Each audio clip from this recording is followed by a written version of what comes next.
Je suis Sébastien Leban, photojournaliste et ambassadeur de la Moselle.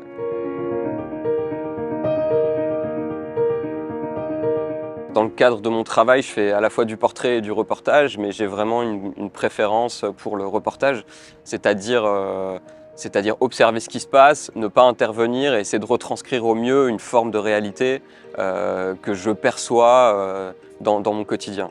Donc je pense que le reportage est la partie dans laquelle je suis peut-être le plus à l'aise.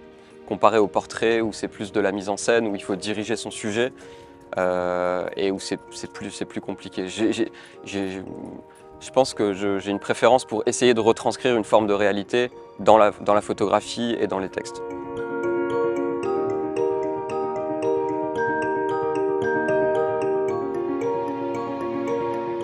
Les sujets abordés sont importants et me tiennent à cœur, comme les conséquences du dérèglement climatique ou comme le conflit israélo-palestinien. C'est deux grosses thématiques sur lesquelles je travaille énormément.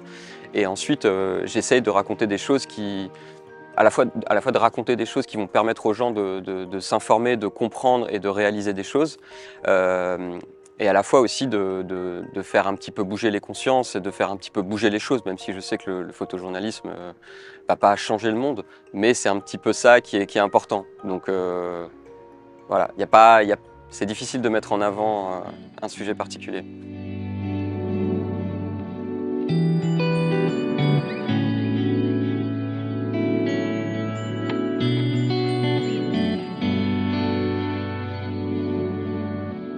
Actuellement, je continue mon grand projet sur les conséquences du dérèglement climatique. Donc j'ai fait pour l'instant plusieurs épisodes, un premier aux États-Unis, au Sénégal, aux Maldives, à la mer de glace, dans le massif du Mont Blanc et aux Pays-Bas. Et là, je prépare le prochain épisode au Ghana, où je vais raconter comment les vêtements que les Européens jettent sont soi-disant recyclés, mais en fait finissent dans des déchetteries à ciel ouvert et dans l'océan sur les plages du Ghana.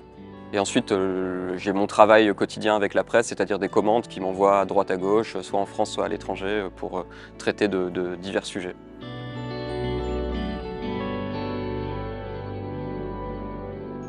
Je travaille quasiment jamais en Moselle, je travaille beaucoup à Paris et puis après partout dans le monde.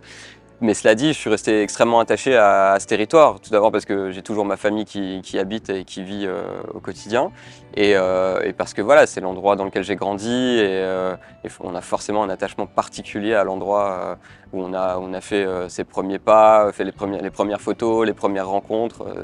C'est extrêmement important.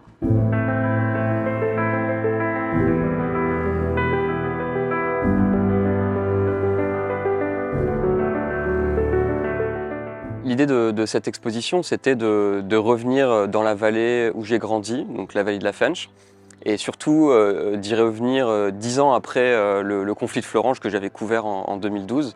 Et à ce moment-là, je m'étais dit, je reviendrai un jour, je ferai un projet, j'essaierai de raconter comment la vallée a évolué ces 30 dernières années, grosso modo depuis ma naissance. Et là, c'était vraiment l'opportunité de faire ça dans le cadre d'une résidence.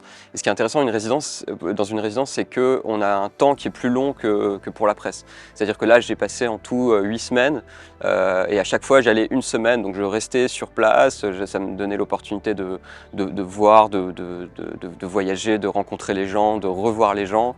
Donc voilà, c'est un travail... J'ai travaillé comme d'habitude, c'est-à-dire que je rencontre des gens qui me racontent leur histoire, j'essaye de reconnecter ça avec des histoires un peu à plus grande échelle, un peu plus méta, et ensuite j'essaie de tout mettre en ordre pour raconter l'évolution de la vallée, à la fois sociologiquement, économiquement, mais aussi rapport avec l'industrie, rapport avec le Luxembourg et la transfrontalité.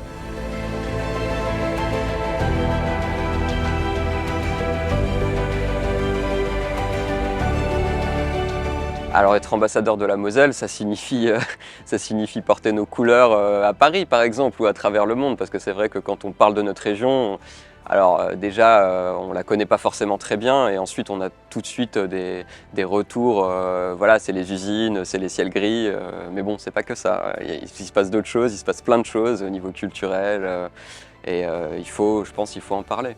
Il faut en parler.